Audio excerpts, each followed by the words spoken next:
been a long time since we first came here. In 1983, my son was diagnosed with a brain tumor. We had lived in the Santa Barbara area.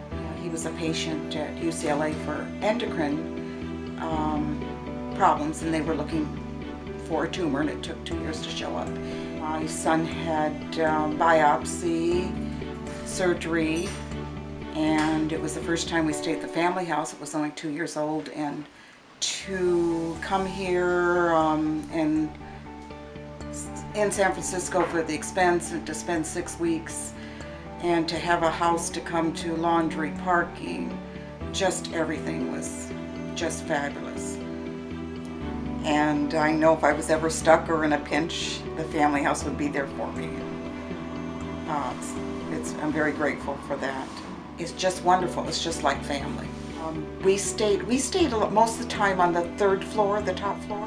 There was a gal here with her 2-year-old daughter who had a brain tumor. My son and I would feed, her name was Kai, feed her breakfast while her mother took a shower. We piled up probably 2 phone books, and she ate her cereal, and she ate everything with a tablespoon.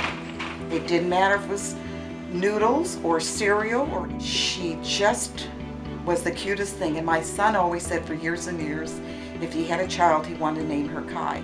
We've stayed here many times since, long, short stays, over a period of then, hence 17 years.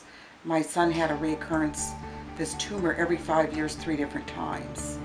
He passed away in March of 2001. His famous expression at the time was, "Are you serious?"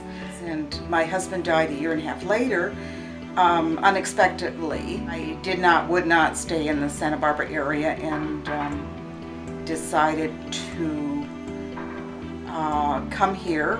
I'm living in Oakland, and people just said, "You're moving to Oakland?" And so I would say this, I would say that, and finally I says, well, I want to be near the family house.